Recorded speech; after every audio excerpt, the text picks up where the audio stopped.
Ang isang bodega sa labas ng siyudad ng Cebu ay biglang nagulantang noong tanghali nang may isang residente na nakaamoy ng hindi pangkaraniwang baho. Nagmula ang amoy sa isang malaking gusali na puti ang pintura at matagal nang walang nakatira. Sa simula, inakala ng mga residente na ang amoy ay nagmula sa tumpukan ng basura o patay na hayop. Ngunit nang suriin ito, unti-unting nabunyag ang mga nakakagulat na katotohanan.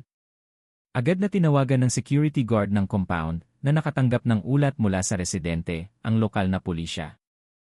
Hindi nagtagal, dumating sa lugar ang pinagsamang grupo ng pulisya at ng Departamento ng Kalusugan. Pagbukas ng pinto ng bodega, isang nakakapanindig na tanawin ang bumungad sa kanila.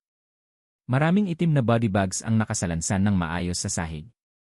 Ang ilan ay naglalabas na ng masangsang na amoy.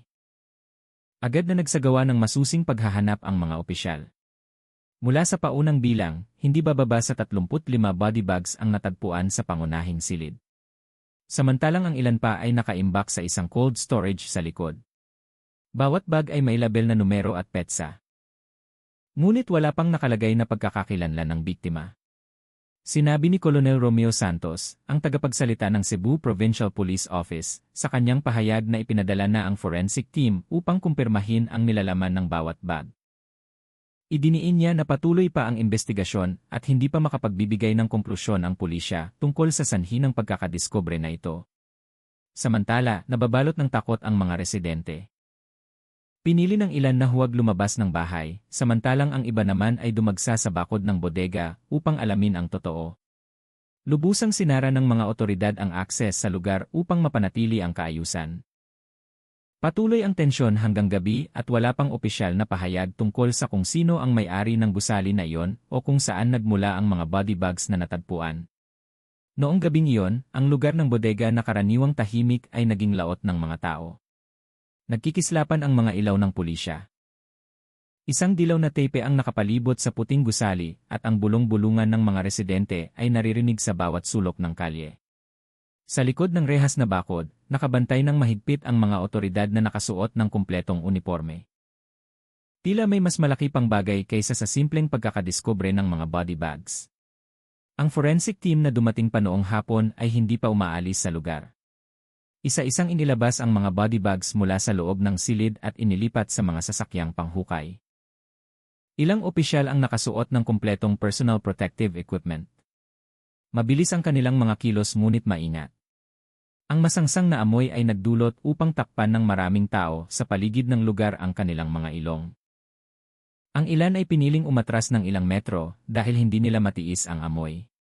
Sa gitna ng kumpulan ng mga residente, isang lalaking may edad na nagngangalang Mang Tonyo ang umamin na siya ang unang nakaamoy ng kakaibang amoy na iyon. Siya ay nagtatrabaho bilang parking attendant hindi kalayuan sa bodega. Ayon sa kanyang pahayag, sa loob ng nakaraang ilang araw ay naririnig na niya ang mahinang amoy na iyon. Ngunit ngayon lang talaga ito naging napakabaho. Ikinuwento niya na kinagabihan ay nakakita siya ng isang puting box truck na huminto sa harap ng bodega. Ngunit walang kapansin-pansing aktibidad maliban sa dalawang lalaki na nakasuot ng makapal na hooded jacket na mabilis na pumasok at lumabas. Ang testimonya ni Mang Tonyo ang naging panimulang punto para palawakin ng team ng investigador ang kanilang pagsisiyasat. Agad na sinuri ng pulisya ang CCTV footage mula sa security post na matatagpuan sa pasukan ng lugar ng bodega. Mula sa footage na nakuha, nakita ang isang malaking sasakyan na pumasok bandang 2:00 ng madaling araw. Ang truck ay hindi nakarehistro sa opisyal na datos ng paghahatid sa lugar. Sa kabilang banda, naging maseryoso ang sitwasyon sa Police Command Post.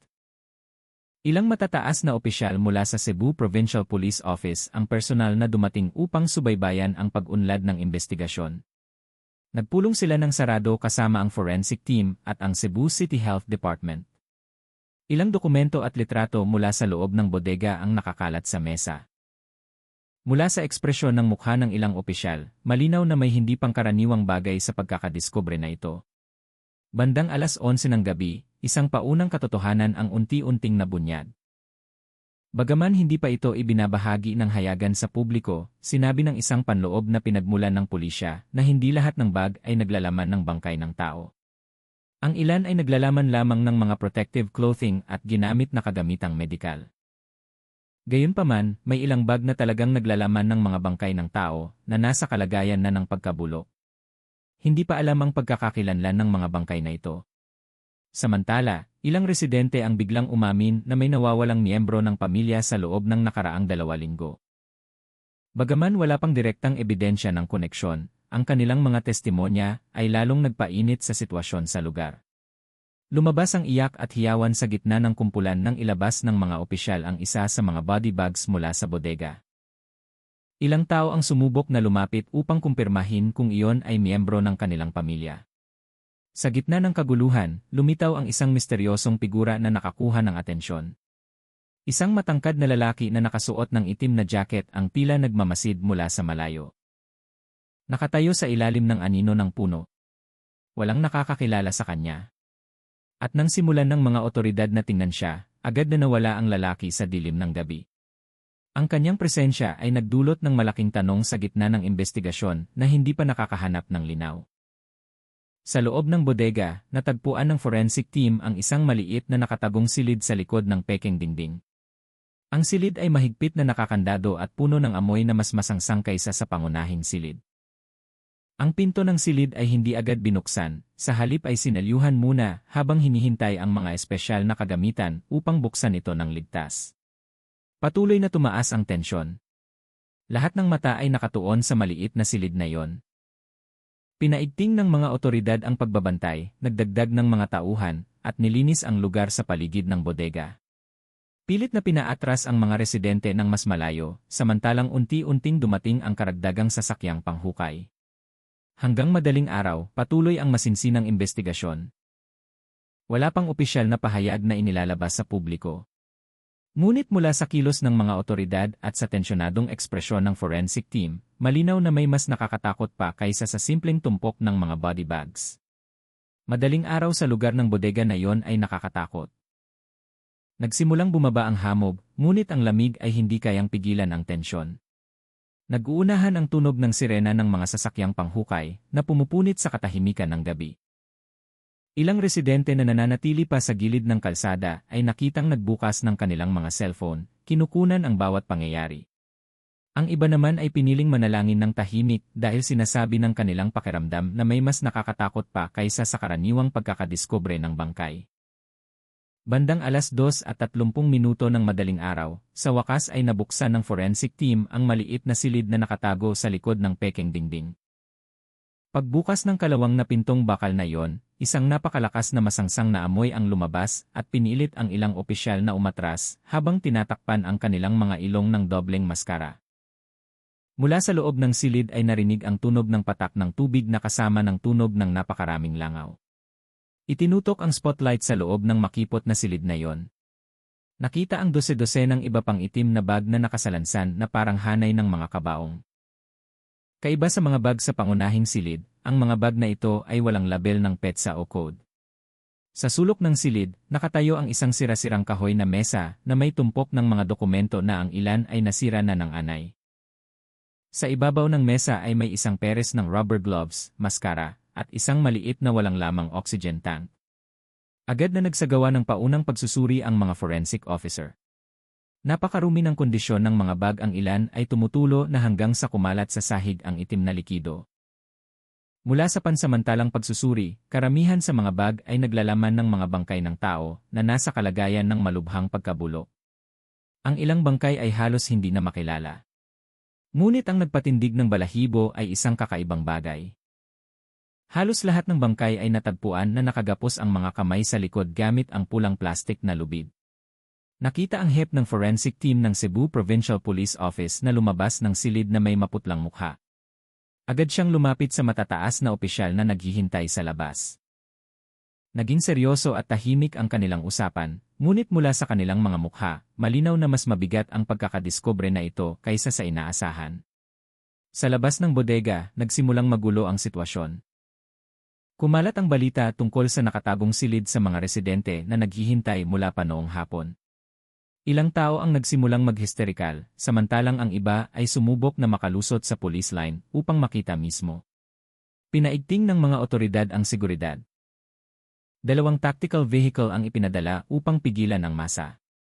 Samantala, sa emergency command post na itinatag sa tapat ng bodega, ilang opisyal ang abala sa pagsusuri ng datos ng mga nawawalang tao na naiulat sa loob ng nakaraang 2 buwan. Hindi kakaunti ang bilang. Sa loob ng panahong iyon, mahigit 20 ulat ng pagkawala mula sa iba't ibang lugar sa Visayas ang naitala. Ilang pisikal na katangian na nakasulat sa ulat ay nagsimulang tumugma sa kondisyon ng ilang bangkay na natagpuan. Kasabay nito, natagpuan ng team ng investigador ang karagdagang ebidensya. Sa tumpok ng maalikabok na dokumento sa nakatagong silid na iyon, natagpuan nila ang isang luma na notebook na may irregular na sulat kamay. Ang nilalaman nito ay isang listahan ng mga petsa, oras, at ilang partikular na numero na hindi pa alam ang kahulugan. Ngunit ang pinakanakakabahala ay ang ilang maikling tala na nakasulat sa pulang capital letters. Isa sa mga ito ay nakasulat na hindi dapat mabigo. Ang padala ay dapat malinis bago sumikat ang araw. Ang dokumentong ito ay nagpabago sa direksyon ng investigasyon. Ang paunang hinala tungkol sa isang ordinaryong imbakan ay naging posibilidad ng isang organisadong iligal na aktibidad. Agad na tinawagan ng mga otoridad ang isang espesyal na team upang suriin ang tala. Samantala, sinuri muli ang CCTV footage upang hanapin ang mga katangian ng mga suspect na nagdala ng mga bag sa bodega. Bandang 12:00 ng madaling araw, natagpuan ng security team ang bakas ng mabigat na gulong sa likod ng bodega. Ang bakas ay patungo sa isang maliit na kalsada na kumokonekta sa Cebu East Bypass Road. Mula sa pattern ng bakas ng gulong, pinaghihinalaan na ang parehong malaking truck na nairecord sa CCTV ay dumaan ng paulit-ulit. Agad na ipinadala ng pulisya ang patrol unit upang suriin ang nasabing kalsada sa pag-asang matagpuan ang bakas ng kahina-hinalang truck na iyon. Sa kabilang banda, lalong lumala ang tensyon nang dumating ang isang residente na humihingal na may dalang litrato ng nawawala niyang kapamilya. Histerikal na sumisigaw ang babae, nagmamakaawa sa mga opisyal na payagan siyang tingnan ang nilalaman ng body bag. Ang kanyang pag-iyak ay nagdulot ng gulat sa maraming naghihintay na tao. Pilit na dinala ng mga otoridad ang babae sa identification post para sa formal na pagsusuri. Sa gitna ng kaguluhan, isang nakakagulat na impormasyon ang lumabas mula sa isa sa mga field officer. Ang misteryosong matangkad na lalaki na nakasuot ng itim na jacket na nakita noong gabing nakaraang ay nairecord muli sa CCTV camera sa likod ng bodega ilang sandali bago buksan ang nakatagong silid.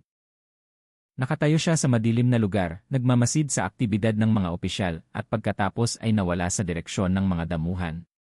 Hanggang ngayon, hindi pa alam ang pagkakakilanlan ng lalaking iyon. Lalong lumawak ang investigasyon. Nagtatag ang pulisya ng mas malawak na seguridad, nagdagdag ng mga tauhan, at nagsimulang makipag-ugnayan sa Central Investigation Team. Lahat ng tao sa lugar ay naintindihan na ang kanilang kinakaharap ay hindi isang maliit na kaso, kundi isang napakaseryoso at nakakatakot na bagay. Lalong bumigat ang hangin sa gabi at ang bawat hakbang ng mga otoridad ay tila lumalapit sa madilim na lihim na matagal nang nakatago sa loob ng mga pader ng bodega na iyon. Malapit na ang umaga, ngunit ang lugar ng bodega ay nababalutan pa rin ng tensyon. Bumaba ang manipis na hamog mula sa langit ng silangang Cebu na nagdagdag ng lamig na tumutusok sa buto. Ang police line ay mas malawak na inilatag kaysa noong nakaraang gabi na nagpalayo sa mga residente mula sa bodega. Dose-dose ng armadong otoridad ang nakabantay sa mga estratehikong lugar. Samantalang ang mga tactical vehicle at forensic car ay nakaparada pa rin ng mahigpit na nakapalibot sa puting gusali na iyon. Sa loob ng bodega, hindi huminto ang investigasyon mula pa noong madaling araw. Isa-isang inilabas ang mga bangkay mula sa nakatagong silid at inilagay sa bagong body bags pagkatapos ay inilipat sa Southern Philippines Medical Center para sa autopsy. Tahimik na nagtatrabaho ang fingerprint identification team at forensic team. Tanging ang tunog lamang ng kumakabog na plastik ng bag at ang tunog ng gulong ng trolley na kumakaluskos sa konkretong sahig ang naririnig. Sa mesa ng pangunahing command post, nakalatag ang isang malaking mapa.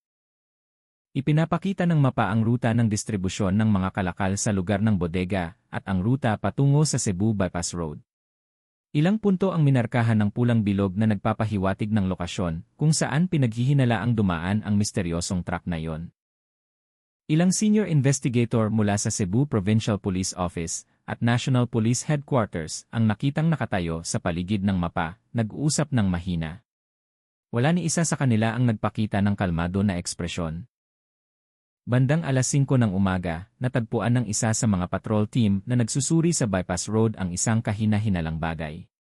Isang puting box truck na may parehong katangian tulad ng sa CCTV footage ang natagpuan na nakaparada sa isang plantasyon ng tubo na malayo sa mga kabahayan. Ang truck ay mahigpit na nakakandado at walang sinuman sa paligid nito. Ang masangsang na amoy na katulad ng sa bodega ay naririnig din mula sa siwang ng pinto nito. Agad na ipinadala ang ulat na ito sa pangunahing command post. Ilang minuto pagkatapos, ipinadala ang tactical at forensic team patungo sa lokasyon ng pagkakadiskubre ng truck. Ang daan ng lupa patungo sa plantasyon ng tubo ay makitid at tahimik. Pagbukas sa wakas ng likod na pinto ng truck, malakas na sumingaw ang masangsang na amoy.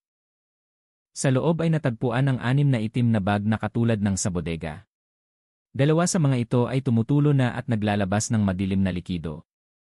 Sa harap ng kabin ng truck ay natagpuan ang latex gloves, medical mask, at isang identification card na may pangalan ng isang taong hindi pa nakumpirma. Ang pagkakadiskubre na ito ay nagpadali sa investigasyon. Sinimulan ng pulisya na paghinalaan ang pagkakaroon ng isang malaking network na gumagamit ng bodega na iyon bilang transit point. Ang mga indikasyon ng iligal na kalakalan o malawakang iligal na gawain ay sinimulang isaalang-alang. Ipinadala ang intelligence team upang tuklasin ang may-ari ng sasakyan at ang ruta ng distribusyon ng mga kalakal mula sa labas ng syudad. Samantala, sa identification post, patuloy ang magkahalong damdamin ng lungkot at gulat. Ilang pamilya mula sa iba't ibang syudad ang dumating na may dalang litrato ng kanilang nawawalang kapamilya.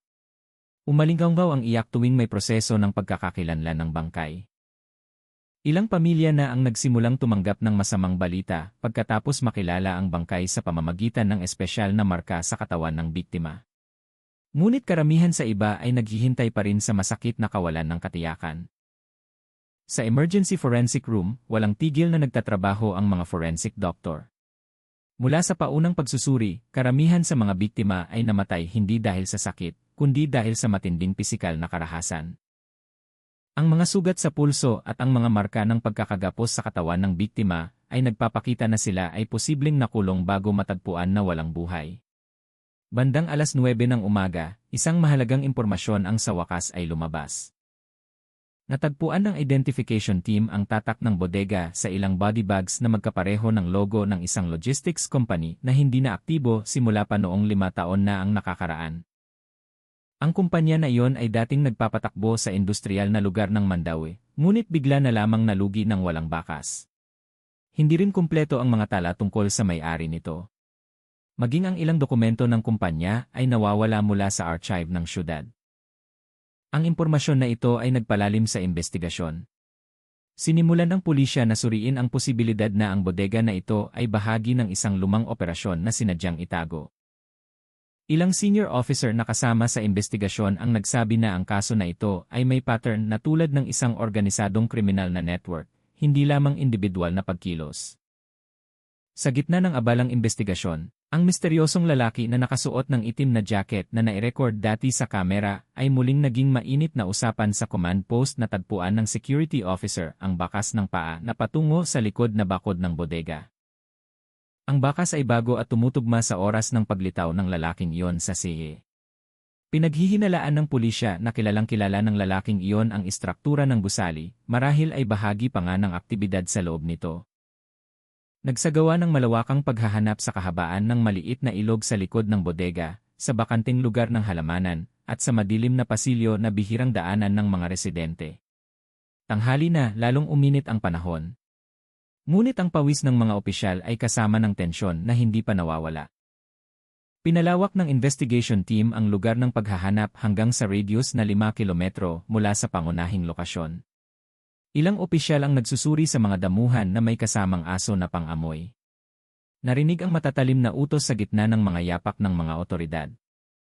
Ang mga residente na mula pa noong umaga ay naghihintay sa labas ng bakod ay nakatingin lamang mula sa malayo. Ang balita tungkol sa pagkakadiskubre ng 12 ng body bags ay kumalat na sa iba't ibang lugar. Dumating na ang mga pambansang media. Nakahanay ang mga sasakyan ng istasyon ng telebisyon sa gilid ng kalsada at ang tunog ng mikropono ng mga reporter ay nag-uunahan sa pagkuha ng bawat opisyal na pahayag na lumalabas. Ngunit hanggang ngayon, mahigpit pa rin na itinago ng pulisya ang pinakasensitibong resulta ng investigasyon. Palapit na ang hapon, isang mas nakakatakot na bagong katotohanan ang lumabas mula sa paunang forensic test. Tinatayang namatay ang ilang biktima sa iba't ibang panahon. Mayroong higit sa 1 buwan. Ngunit mayroon ding ilang araw pa lamang. Nangangahulugan ito na ang aktibidad sa loob ng bodega ay hindi isang beses lang, kundi nangyayari sa loob ng mahabang panahon at isinagawa ng maayos na pinlano. Sa maliit na meeting room sa main command post, sinabi ng isang senior officer sa investigation team ng mabigat ang boses. Hindi ito aksidente. Ang bodega na ito ay mas matagal ng aktibo kaysa sa inaakala natin. Walang sumagot. Lahat ng mata ay nakatuon sa mapa ng logistics route na ngayon ay puno ng pulang marka. Ang katahimikan ay naging lamig na tila may isang madilim na bagay ang nagtatago sa likod ng lahat ng pagkakadiskubre na yon. Nagsisimula ng bumaba ang hapon sa lugar ng bodega sa Silangang Cebu. Ang araw ay unti-unting lumulubog sa kanluran, na nagpapatingkad sa maputlang kahel na ilaw na nagpapalinaw sa mga police line sa paligid ng puting gusali. Bagamat papalubog na ang araw, walang senyales na titigil ang investigasyon. Sa halip, lalong naging siksikan at seryoso ang sitwasyon. Isang maliit na helicopter ng pulisya ang lumipad ng mababa, na nagpapahiwatig na ang kasong ito ay nasa ilalim na ng pambansang pagsubaybay. Sa loob ng pangunahing command post, halos walang tigil ang tunog ng radyo ng komunikasyon. Ang mga ulat ay dumarating mula sa iba't ibang field team, mula sa paghahanap sa misteryosong lalaki, pagsusuri sa ruta ng distribusyon, hanggang sa masinsinang pagsusuri sa box truck na natagpuan kaninang umaga. Bawat ulat ay maayos na nakasulat sa isang malaking puting pisara sa gitna ng silid. Nagsimulang mabuo ang timeline, na pinagsasama-sama ang mga piraso ng pangyayari na matagal nang nakatago sa likod ng lumang bodega na iyon. 5:00 ng hapon, matagumpay na natukoy ng investigation team ang talaan ng pagmamay-ari ng truck. Nakakagulat ang resulta. Ang sasakyan ay nakarehistro sa pangalan ng isang kumpanya ng serbisyo ng pagpapadala na nagngangalang Tirta Jaya Express, na ayon sa opisyal na datos ay hindi na aktibo simula pa noong 2018. Ang address ng opisina ng kumpanya na iyon ay patungo sa isang walang lamang stall sa lugar ng Mandaue, at ang may-ari nito ay hindi na kailanman naitala muli sa anumang aktibidad ng negosyo pagkatapos ng pagkalugi ng kumpanya. Sinabi ng isang senior investigator na hindi ito ordinaryong pekeng kumpanya. Ang mga administratibong bakas nito ay lubusang binura na tila sinadyang itago ang lahat bago pa man lumabas ang kasong ito. Ang pangungusap na iyon ay nagpatahimik agad sa silid. Naintindihan ng lahat na ang kanilang kinakaharap ay hindi isang maliit na operasyon. Samantala, natuklasan ng forensic team ang mas nakakatakot na palatandaan. Sa 20 bangkay na nasuri na, higit sa kalahati ang nagpakita ng bakas ng pagkasakal. Ang ilan pa ay may mga sugat na guhit sa dibdib at pulso. Tila lumaban ang mga biktima bago tuluyang nawalan ng lakas. Karamihan sa mga biktima ay mga lalaking may edad. Ngunit mayroon ding mga babae at 2 bangkay ng mga menor de edad na hindi pa nakikilala. Sa labas ng bodega, lalong hindi makontrol ang sitwasyon ng komunidad.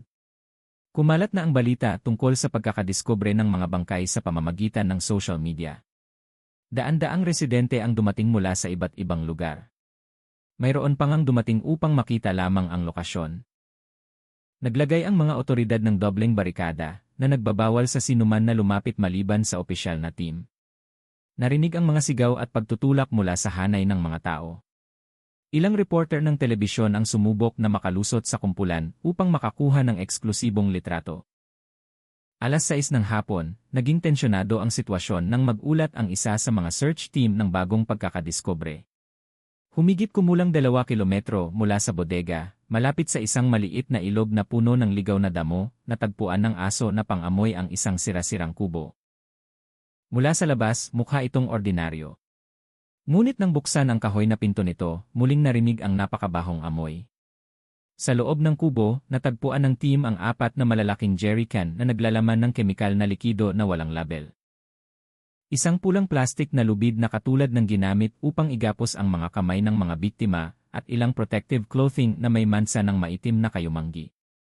Sa sahig ng kubo ay may bakas ng tuyong dugo na bumubuo ng mahabang pattern na patungo sa likod.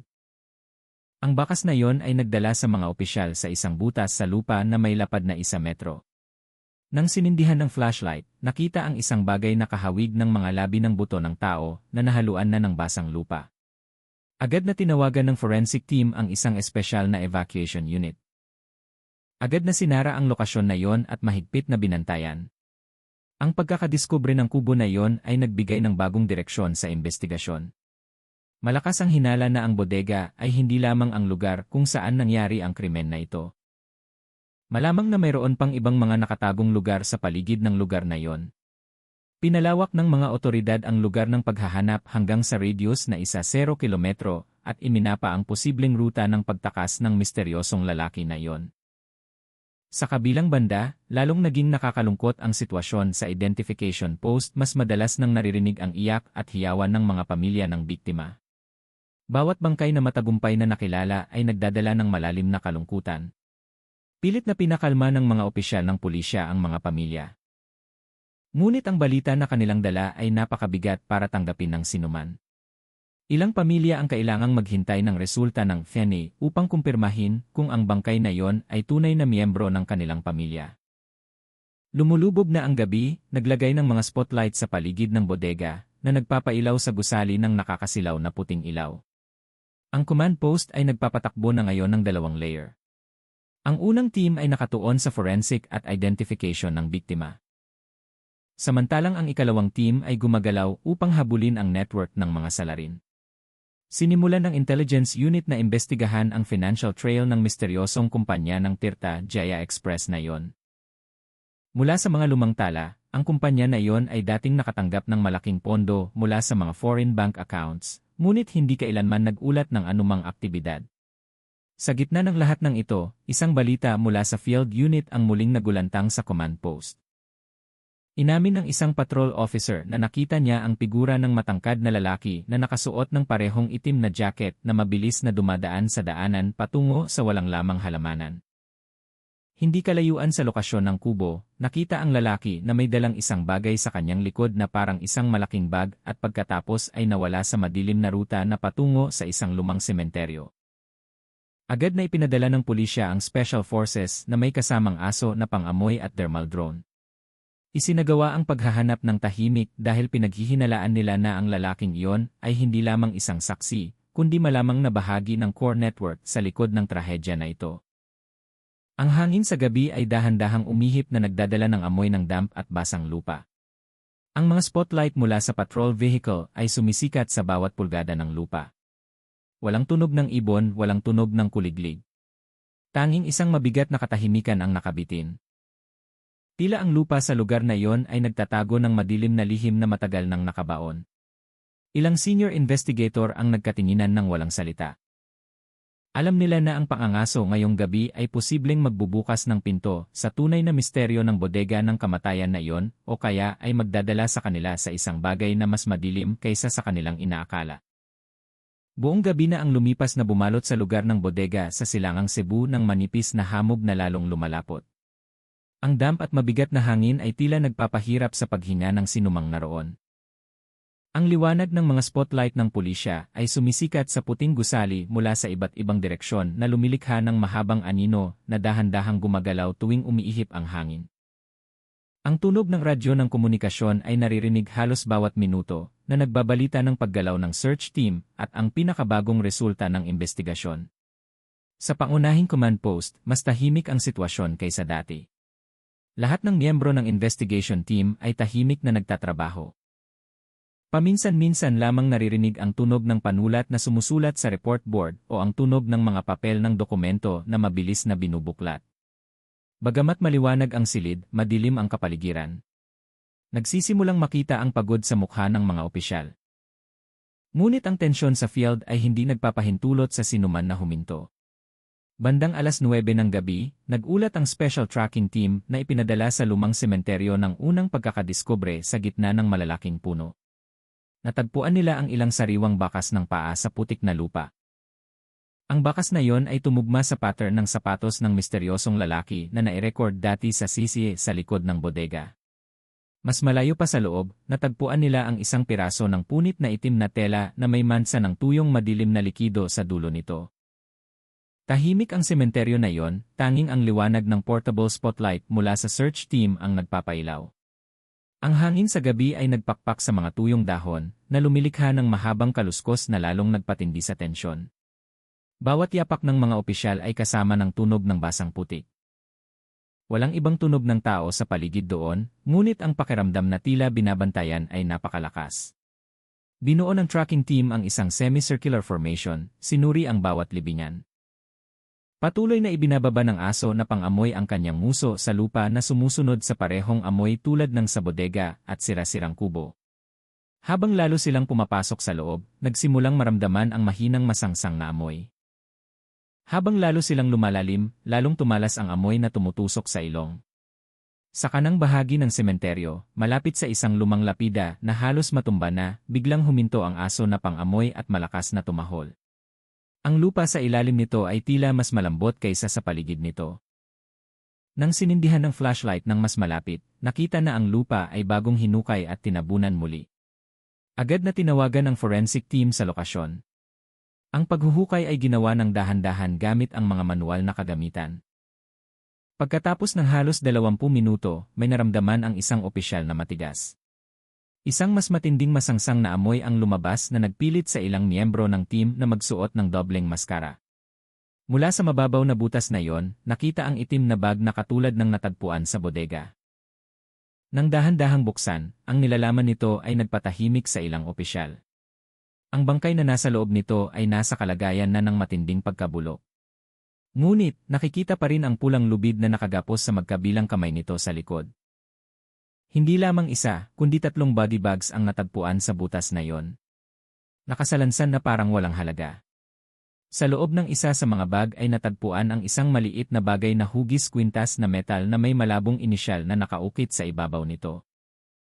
Agad na inilagay ang bagay na iyon sa bag ng ebidensya dahil maaari itong maging mahalagang pahiwatig para sa pagkakakilanlan ng biktima. Samantala, sa pangunahing command post, agad na nagbago ang direksyon ng investigasyon dahil sa balita ng pagkakadiskubre na ito. Lahat ng ebidensya ay nagsimulang magpatunay sa isang konklusyon. Ang network na ito ay hindi lamang nagtatago ng mga bangkay sa bodega, kundi nagtatapon din ng ilang biktima sa iba't ibang liblib na lugar. Malamang na ang lumang sementeryo na ito ay isa lamang sa maraming iba pang lokasyon. Sinimulan ng intelligence team na muling buuin ang mapa ng pagkalat at pinagsama ito sa logistics record ng Peking kumpanya ng Tirta Jaya Express na misteryoso. Mula sa paunang datos, natagpuan ang pattern ng pagpapadala sa gabi sa 3 pangunahing lugar, Mandaue, Lapu-Lapu, at Danao. Ang ruta na iyon ay palaging gumagamit ng parehong box truck na may plate number na nagbabago bawat ilang linggo. Nagpapahiwatig ito ng masusing pagpaplano at operasyon sa loob ng mahabang panahon. Sa labas ng command post, lalong hindi makontrol ang sitwasyon. Daan-daang residente at mamamahayag ang patuloy na dumarating. Ang mga sigaw at pagtutulak ng masa ay nagsimulang mahirapan ng kontrolin. Nagdagdag ang mga otoridad ng barikada at ipinadala ang Riot Control Police upang bantayan ang perimeter. Noong gabing iyon, muling narinig ang tunog ng helicopter mula sa malayo. Ang liwanag ng spotlight nito ay sumisikat sa paligid ng sementeryo at bodega, nagbabantay mula sa ere. Bandang 11:00 ng gabi, isang nakakagulat na pangyayari ang naganap. Nagulat ang isa sa mga patrol team na nagbabantay sa likod na ruta ng bodega na nakita nila ang isang kislap ng liwanag ng flashlight na mabilis na gumagalaw patungo sa mga damuhan. Nang lumapit sila, narinig ang tunog ng nagmamadaling yapak. Agad na hinabol ng team, sinindihan ang ruta na iyon ng flashlight at spotlight. Mula sa malayo, nakita ng sandali ang figura ng matangkad na lalaki na nakasuot ng parehong itim na jacket na lumingon at pagkatapos ay nawala sa likod ng madilim na puno.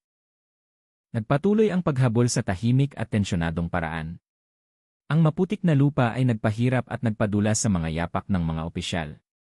Ang tunog ng nabaling sanga ay naririnig mula sa iba't ibang direksyon na nagpahirap sa pagtukoy ng direksyon ng paggalaw ng lalaki. Ipinadala ang thermal drone mula sa ere at natukoy ang isang mainit na punto ng katawan ng tao na mabilis na gumagalaw patungo sa maliit na ilog sa likod ng sementeryo. Tila kilalang kilala ng lalaking iyon ang lugar. Mabilis na gumagalaw sa makitid na ruta na halos hindi nakikita sa dilim. Ngunit hindi nagtagal ay nag-iwan siya ng isang mahalagang bakas malapit sa isang malaking puno ng balete. Natagpuan ng mga opisyal ang isang malaking itim na bag na itinapon niya habang hinahabol. Agad na kinumpiska ang bag na yon. Nang buksan ang bag sa command post, natigilan ang lahat. Sa loob nito ay may ilang lumang photocopied na dokumento, mapa ng ruta ng distribusyon ng mga kalakal, at isang maliit na silver flash drive. Sa mapa na yon, ang bodega kung saan natagpuan ang dose-dosenang body bags ay hindi lamang ang minarkahan. May pulang marka sa 4 pang lokasyon na nakakalat sa 3 magkakaibang syudad. Ang pagkakadiskubre na ito ay nagpataas sa investigasyon sa pambansang antas. Agad na lubusang kasangkot ang Central Police, Special Investigation Team, at Intelligence Agency. Pinalawak din ang operasyon ng paghahanap at pagbuwag sa network na ito. Noong gabing iyon, 4 na special team ang binuo at ipinadala sa bawat pulang punto sa mapa. Sa pangunahing command post, tinitigan ng senior officer ang mapa ng may mahigpit na panga. Alam niya na ang mapa na iyon ay hindi lamang pahiwatig, kundi patunay din na ang trahedya sa bodega sa Silangang Cebu ay simula lamang ng isang bagay na mas malaki. Isang bagay na posibleng nagpapatuloy sa loob ng maraming taon nang hindi nalalantad. Lalong lumamig ang hangin sa gabi. Sa labas, lalong lumapot ang hamog. Tila bumabalot sa lahat ng madilim na lihim na malapit ng mabunyag isa-isa. Ang paghahanap sa misteryosong lalaki at sa network sa likod nito ay ngayon ang pangunahing prioridad. Tila mas mabagal ang takbo ng oras, ngunit alam ng lahat sa command post na bawat segundo ng gabing ito ay napakahalaga. Paanong lalalim ang gabi, mas lalo pang nakakatakot ang kapaligiran sa paligid ng bodega. Ang bakod na nakapalibot sa lugar ay napuno ng ayon ng mga residente na nananatili pa rin dahil sa kanilang di matapos na pagkausyoso. Ang ilaw ng spotlight ng pulisya ay sumisikat sa lumang gusali na nagpapatingkad ng mahabang anino sa tahimik na kalsada. Ilang opisyal ang nakikitang palingalinga na may tensyonadong mukha. Tila may mas malaking bagay kaysa sa simpleng pagkakadiskubre ng mga body bags. Sinimulan ng forensic team na buksan ang ilang bag sa isang hiwalay na silid na malayo sa kumpulan ng mga residente. Ang lahat ng proseso ay isinagawa ng mahigpit na binabantayan.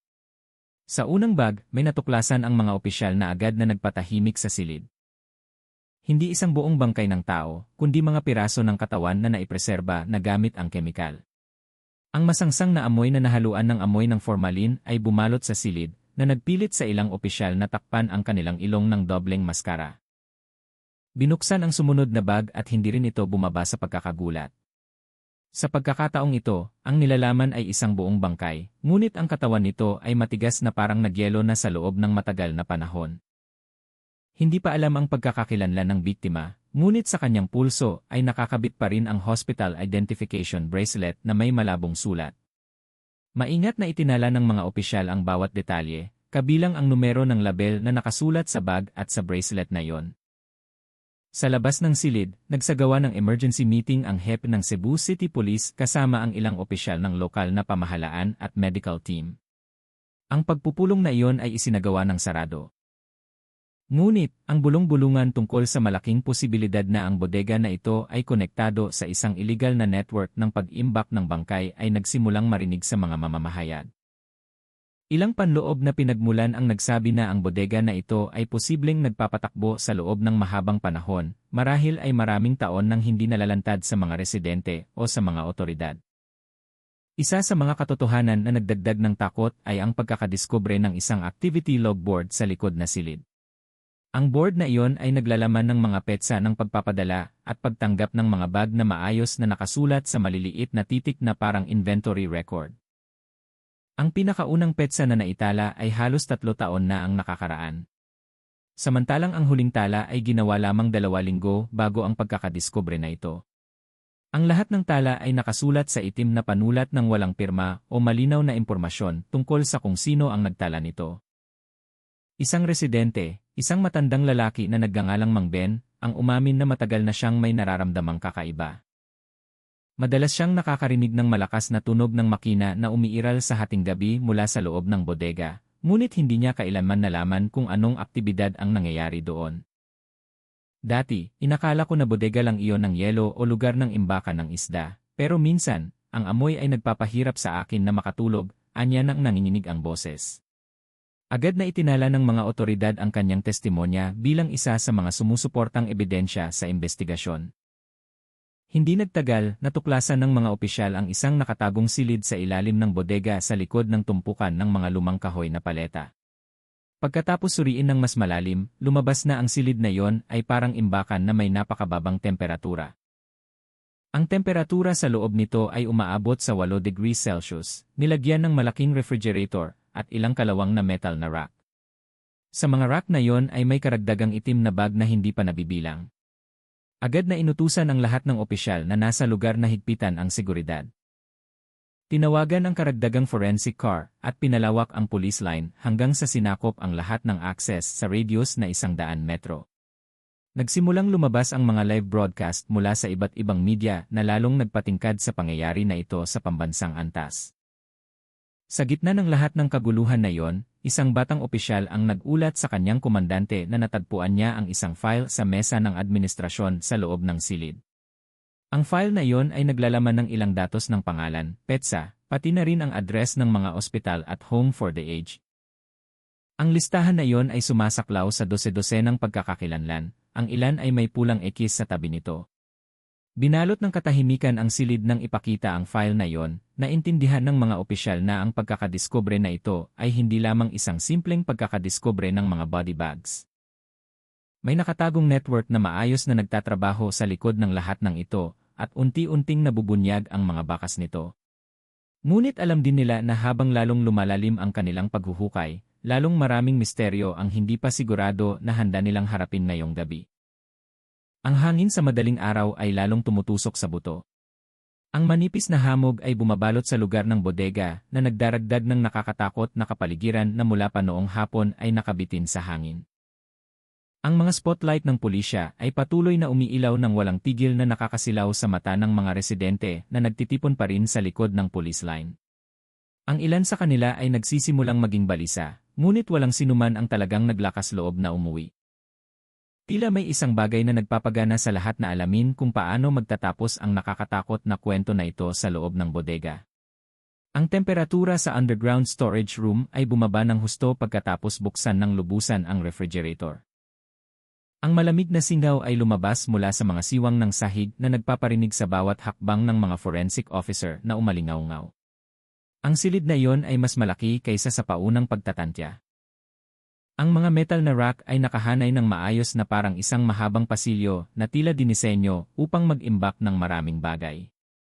Sa bawat rack, nakalapag ang mga itim na bag na tahimik na tila nagtatago ng madilim na lihim na matagal nang nakabaon.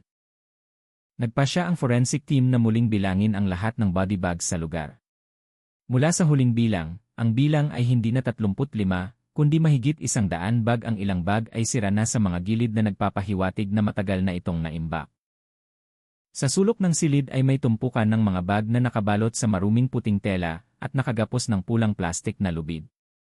Iba ito sa ibang mga bag. Binuksan ng isa sa mga opisyal ang isa sa mga puting bag na yon.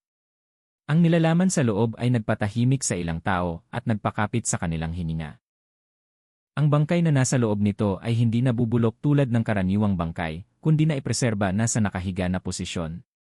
Sarado ang kanyang mga mata, maputla ang kanyang balat na parang kandila. Sa kanyang dibdib ay nakakabit pa rin ang isang maliit na board na may nakasulat na serial number at petsa. Kakaiba, ang petsa na yon ay nagpapakita ng 4 na taon na ang nakakaraan. Agad na nagbigay ng mahigpit na instruksyon ang head ng forensic team, si Dra. Aling Rina de la Cruz, na ilipat ang lahat ng puting bag sa isang espesyal na sasakyan. Sinabi niya na ang ganitong uri ng pagpreserba ay hindi karaniwang ginagawa sa mga ordinaryong ospital. Ito ay isang naplano na paraan ng pagpreserba, anya ng tahimik. Ang kanyang boses ay tila matigas. Tila naintindihan niya na ang kanilang kinakaharap ay hindi lamang iligal na imbakan ng bangkay. Samantala, sa labas ng bodega, naging maingay ang sitwasyon matapos kumalat ang balita na ang may-ari ng gusali ay hindi ordinaryong tao. Sinabi ng isang opisyal ng barangay na kinapanayam na ang bodega ay nakatala sa pangalan ng isang pribadong foundation sa kalusugan na itinatag mahigit 10 taon na ang nakakaraan. Ang foundation na yon ay nakikibahagi sa serbisyo ng bangkay at pagpapalit. Ngunit ang kanilang mga aktibidad ay hindi kailanman mahigpit na binantayan. Lalong nag-aalala ang mga residente. Nagsimula na ang ilan na iugnay ang pagkakadiskubre na ito sa ilang kaso ng pagkawala ng mga pasyente na matatanda mula sa ilang home for the aged sa lugar ng Cebu sa loob ng nakaraang 3 taon. Bagamat wala pang tiyak na ebidensya, ang pagkakapareho ng petsa sa logboard ng bodega at ang petsa ng pagkawala ng ilang matatanda ay nagsimulang maging mainit na usapan sa kanila. Natagpuan ng investigation team ang isang bakal na pinto sa dulo ng cold storage room. Ang pinto na iyon ay nakakandado ng doble na sistema at maaari lamang buksan ng espesyal na susi. Pagkatapos ng ilang oras ng pagsubok, sa wakas ay nabuksan ang pinto ng puwersahan. Sa likod ng pinto na iyon ay may isang makitid na silid na parang isang underground laboratory corridor. Ang malabo na neon light ay sumisikat ng bahagya na nagpapailaw sa mahabang stainless steel table at ilang tubo na naglalaman ng malabong likido. Sa ibabaw ng mesa ay may ilang bote ng kemikal, ginamit na guwantes, maskara, pati na rin ang mga tala na nakasulat sa banyagang wika na nagsisimulang kumupas. Ang ilang tala ay nagpapakita ng scheme ng katawan ng tao na kumpleto sa teknikal na impormasyon at mga formula na hindi lahat ay makakaintindi. Naintindihan ni Dra. Rina na ang mga tala na iyon ay naglalaman ng napakadetalyadong biological preservation method na lampas sa karaniwang medikal na pamamaraan. Naging napakatahimik ng sitwasyon nang matagpuan ng isa sa mga opisyal ang isang maliit na CCTV camera na nakatago sa sulok ng silid. Ang cable nito ay konektado pa rin sa control panel sa dingding. Nangangahulugan ito na ang lahat ng aktibidad sa silid na ito ay posibleng na-record at naimbak sa loob ng mahabang panahon. Agad na dinala ng mga opisyal ang panel na iyon sa labas upang suriin ng digital forensic team. Sakto ng abala ang lahat sa bagong pagkakadiskubre na iyon, narinig ang sigaw mula sa isa sa mga opisyal na nagbabantay sa likod bahay. Ang sigaw na iyon ay matalas at nagpatakbo sa lahat patungo sa pinagmulan ng tunog.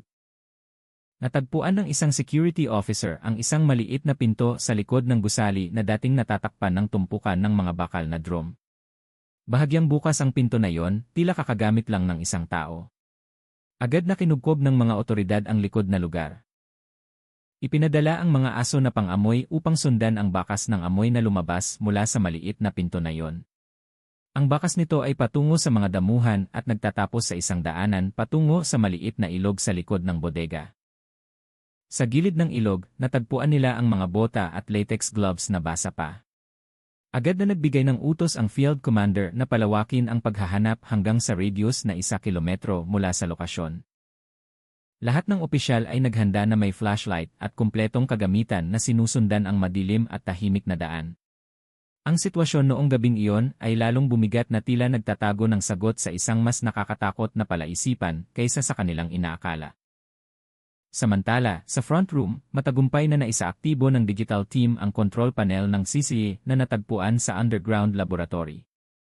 Dahan-dahang lumiwanag ang monitor screen na nagpapakita ng lumang footage. Ang mga anino ng ilang tao na nakasuot ng puting uniforme ay nakitang palingalinga sa loob ng silid habang nagdadala ng itim na bag. Mabilis silang nagtatrabaho, tila sanay na sila sa paggawa nito. Walang tunog na lumabas mula sa footage na yon. Ngunit, sapat na ang kanilang paggalaw upang makapanindig ng balahibo ng sinuman. Ang mga opisyal ay nagkatinginan na may tensyonadong mukha. Ang pagkakadiskubre na ito ay nagbukas ng bagong kabanata sa investigasyon na mas komplikado. At sa labas doon, ang isang tao na nakalabas sa likod na pinto ay posibleng naglalakad pa rin sa dilim. 2:00 ng madaling araw, lalong naging madilim at mabigat ang kapaligiran sa lugar ng bodega. Ang makapal na hamog ay nakabitin ng mababa. Tila tinatakpan ang malaking lihim na nakatago pa rin sa likod ng lumang pader ng puting gusali na iyon. Dahan-dahang umiikot ang spotlight ng pulisya na sumisikat sa paligid ng lugar, samantalang ang tunog ng aso na pang-amoy ay naririnig na umalingaw-ngaw mula sa direksyon ng maliit na ilog sa likod ng bodega. Alam ng lahat na nagsimula na ang paghahanap. Ang search team na ipinadala upang sundan ang bakas na natagpuan sa likod na pinto ay sumusunod sa madulas na daanan na puno ng ligaw na damo. Sa kahabaan ng daanan na iyon, natagpuan nila ang ilang kahina-hinalang bagay. Latex gloves, medical mask, pati na rin ang mga piraso ng papel ng tala na natapak sa putik. Isa sa mga opisyal ang nakakita ng sariwang bakas ng sapatos na basa pa na nagpapahiwatig na may isang tao na kakatapos lamang dumaan sa daanan na iyon bago sila dumating. Sa kabilang banda sa loob ng bodega, patuloy na sinusuri ng digital forensic team ang footage mula sa underground CCTV camera. Ang footage na matagumpay na nilaro ay nagpapakita ng mga kahina-hinalang aktibidad na nangyayari halos bawat gabi. Sa parehong oras, ang mga figura na nakasuot ng puting uniforme ay pumasok na may dalang itim na bag at pagkatapos ay lumabas na may pushcart na tinatakpan ng tarpaulin. Walang tunog na lumabas mula sa footage na yon. Ngunit, regular ang kanilang mga paggalaw na parang isang hukbo na sumusunod sa isang planadong pamamaraan. Ang pinakalumang footage ay naitala 4 na taon na ang nakakaraan na nagpapakita ng underground room na malinis at maliwanag pa rin. Sa paglipas ng panahon, ipinapakita ng mga tala ng footage ang lalong masinsin at regular na aktibidad. Ilang beses nakita ang puting box truck na huminto sa likod ng bodega na naglalabas ng mahahabang kahon na pagkatapos ay kinaladkad sa loob. Hindi malinaw na nakikita ang mukha ng mga salarin dahil lahat sila ay gumagamit ng full face mask at protective cap. Sa front room, si Rina at ang kanyang team ay binubuklat na ngayon ang tumpukan ng mga file ng tala na natagpuan sa underground laboratory. Ang mga lumang pahina na iyon ay naglalaman ng daan-daang pangalan na kumpleto sa petsa, code, at medical na impormasyon. Ang ilang pangalan ay minarkahan ng pulang X, ang iba naman ay may asul na bilog. Lumabas na ang pulang X ay tumutukoy sa mga biktima na inilagay na sa itim na bag. Samantalang ang asul na bilog ay pinaniniwala ang mga posibleng biktima o mga taong nasa proseso ng pagpreserba. Mula sa mabilis na pagsusuri, karamihan sa mga pangalan na iyon ay tumugma sa listahan ng mga nawawalang tao mula sa iba't ibang home for the aged, pribadong ospital, at shelter para sa mga walang tirahan sa Cebu at mga karatig na syudad. Ang katotohanan ito ay nagpatahimik sa investigation room.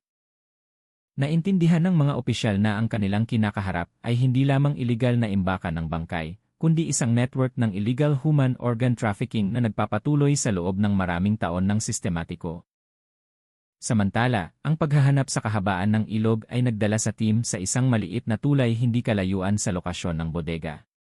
Sa ilalim ng tulay na iyon, natagpuan nila ang bakas ng paa na tila may isang tao na tumalon pababa sa gilid ng ilog.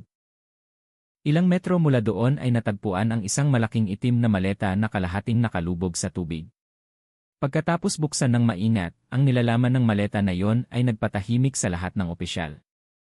Sa loob nito ay may tumpukan ng mga damit ng pasyente ng ospital na kumpleto sa identification bracelet at ilang pitaka na naglalaman ng mga identification card. Agad na nakipag-ugnayan ang field commander sa main headquarters at nag-utos na linisin ang lugar ng ilog.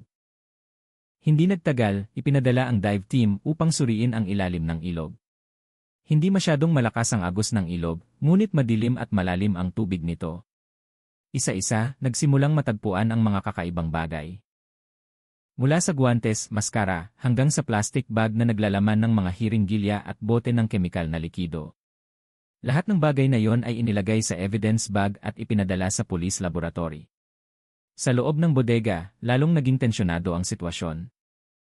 Ang monitor screen na nagpapakita ng CCTV footage ay biglang kumikislap at nagpakita ng hindi pangkaraniwang bagay.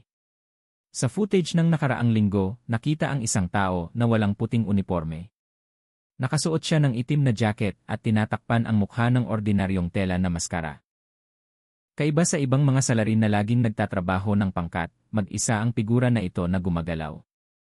Binuksan niya ang cold storage rack sa underground room, pagkatapos ay isinuksok ang isang bagay sa likod ng bakal na panel, at pagkatapos ay umalis sa likod na pinto. Agad na pinalaki ng digital team ang footage at pinatigil ang larawan. Bagamat malabo, ang maliit na tatoo sa pulso ng figura na iyon ay malinaw na nakikita. Agad na inutusan ng field commander ang paghahanap ng datos ng pagkakakilanlan batay sa katangian ng tatoo na iyon.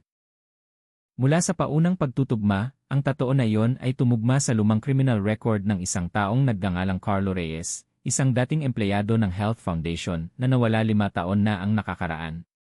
Agad na nagpabago sa direksyon ng investigasyon ang impormasyon na ito.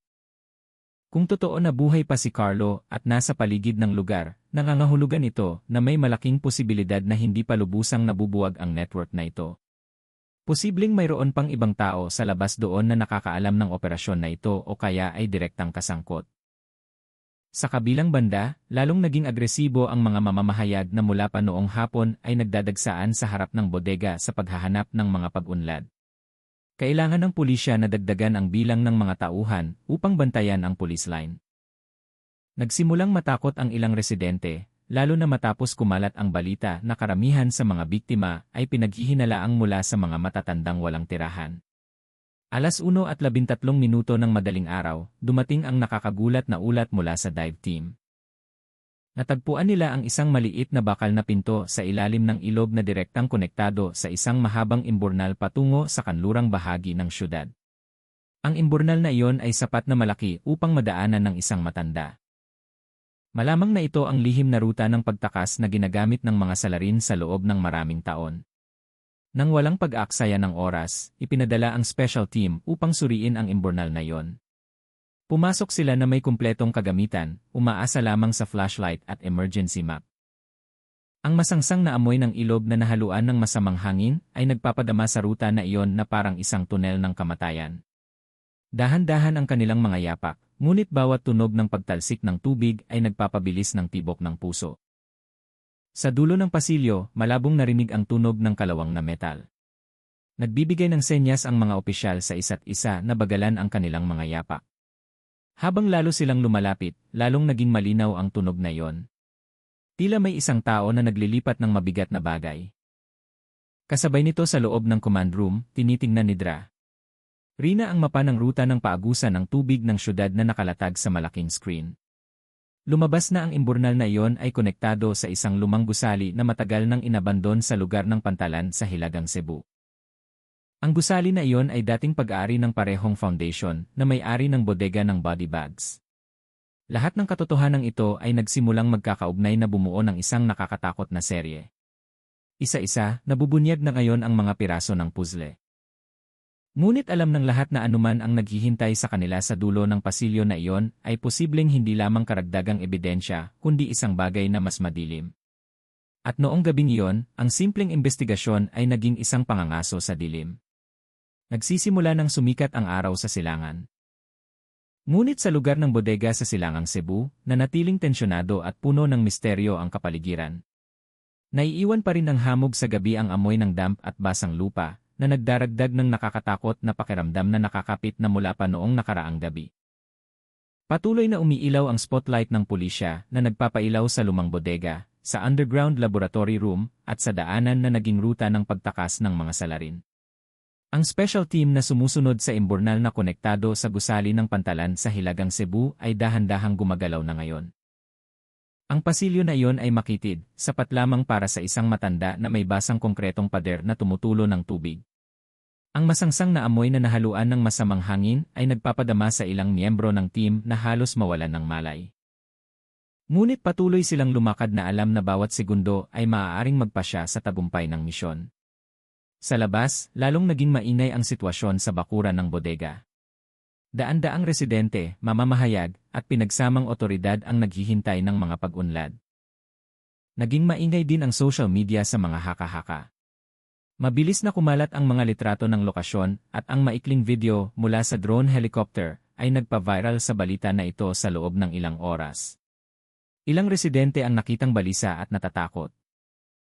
Ang iba naman ay nagtataka pa rin kaya nanatili sa likod ng police line. Samantala, sa underground laboratory ng bodega, binuksan ni Dra. Rina at ng kanyang forensic team ang karagdagang itim na bag na natagpuan sa pinakadulong rack. Ang mga bag na iyon ay kaiba sa mga nauna. Ang ilan ay naglalabas pa rin ng malakas na amoy ng kemikal, samantalang ang iba naman ay tila kakalagay lamang. Ang isa sa mga bag ay naglalaman ng bangkay ng isang menor de edad na tila malusog nang namatay. Ang kondisyong ito ay lalong nagdaragdag ng misteryo. Sino ang target ng network na ito at paano nila pinili ang mga biktima?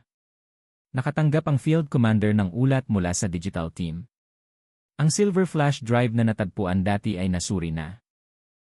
Ang nilalaman nito ay isang Excel file na naglalaman ng listahan ng mga pangalan, address, at petsa ng pagkawala ng ilang biktima. Ipinakita ng ilang tala na ang network na ito ay nagpapatakbo sa loob ng mahigit 5 taon. Ang ilang biktima ay nagmula sa mga home for the aged, pribadong ospital, mayroon pang ang mga pasyente na naitalang misteryosong namatay sa ospital. Sa kabilang banda, nagulat ang patrol team na nasa paligid ng lumang sementeryo ng mga bagong bakas ng paa sa makapal na putik. Ang bakas na yon ay tila sariwa, basa pa, at patungo sa mga damuhan sa gilid ng ilog. Agad na ipinadala ang aso na pang-amoy. Ang amoy na sinundan ay patungo sa isang sirasirang kubo na hindi pa nasuri dati. Sa loob ng kubo, natagpuan nila ang ilang kahoy na kahon, itim na tela, at ginamit na bote ng kemikal. Ngunit ang pinakanakakatakot ay isang malaking bag na mainit pa ng hawakan. Pahiwatig na kakalabas lamang ng isang tao. Natagpuan din ng dive team na nagsusuri sa ilalim ng ilog ang isa pang kahina-hinalang bagay, isang malaking tubo ng metal na tila konektado sa sistema ng imburnal patungo sa isa pang bodega sa paligid ng pantalan. Kinumpirma nito ang hinala na ang bodega sa Silangang Cebu ay isa lamang sa ilang distribution point ng illegal na network na ito. Malamang na ang ruta na ito ay ginagamit sa loob ng maraming taon upang ilipat ang mga biktima at kemikal ng hindi nalalantad. Sa loob ng bodega, natagpuan ng isa sa mga opisyal ang isang bagong notebook sa nakatabong drawer. Ang notebook na iyon ay naglalaman ng operational schedule, kabilang ang araw at oras ng pagpapadala, numero ng truck, at espesyal na marka para sa uri ng kalakal na dala. May mga code na hindi pa maintindihan. Ngunit, naintindihan ng ilang opisyal na ang code na iyon ay tumutukoy sa edad ng biktima, kasarian, at kondisyon ng katawan ng imbakin. Ang dokumentong iyon ay naging mahalagang ebidensya upang maibunyag ang sistematikong gawain ng network na ito. Alas 8 ng umaga, sa wakas ay dumating ang special team sa dulo ng imburnal sa pantalan sa Hilagang Cebu. Natagpuan nila ang isang lumang gusali na halos gumuho na may bakal na pinto na mahigpit na nakakandado. Sa harap na bakuran ay may ilang malalaking kemikal na drum na nakatagilid at madilim naman sa natuyo sa konkretong sahig. Malakas pa rin ang amoy ng kemikal na nagpapahiwatig na ang iligal na aktibidad ay posibleng nagaganap pa rin ilang oras na ang nakakaraan. Nang suriin ng team ang loob ng gusali, natagpuan nila ang isang doubling layer na silid. Sa loob nito, ang mga itim na bag ay maayos na nakasalansan. Samantalang ang stainless steel table ay puno ng mga tala at maliliit na laboratory equipment. Ang ilang bangkay ay tila kakalagay lamang. Ang kondisyon ng katawan ay medyo buo at mayroon pa ring identification bracelet ng ospital. Malinaw na ang operasyon na ito ay isinagawa ng napaka-structured na paraan. Katulad ng isang laboratorio na nagsasagawa ng sistematikong pagpoproseso ng biktima. Sa labas ng gusali, nagsimulang malaman ng mga residente at media ang karagdagang lokasyon na ito. Agad na nagdagdag ang mga otoridad ng police line at sinara ang access road patungo sa pantalan. Ilang mamamahayag ang sumubok na lumapit upang kumuha ng litrato, ngunit mahigpit na hinarangan. Tensyonado ang sitwasyon dahil bawat galaw sa pantalan ay maaaring makagambala sa takbo ng operasyon. Sa pangunahing command post, si Dra. Rina at ang field commander ay nagplano ng susunod na estratehiya. Ang lahat ng ebidensya mula sa bodega sa Silangang Cebu, imburnal, at gusali ng pantalan ay nagsimulang tipunin. Ang CCTV footage, administrative records, digital documents, pati na rin ang forensic findings ay sinimulang suriin upang maibunyag ang pagkakakilanlan ng mga biktima at ang network ng mga salarin. Sinabi ni Dra. Rina na ang ilang biktima ay mga matatanda mula sa home for the aged, pasyente ng ospital, at mga individual na dati ay nawala ng walang bakas. Ang sistematikong operasyon na ito ay nagpapakita ng isang organisadong network na nagpapatakbo sa loob ng maraming taon.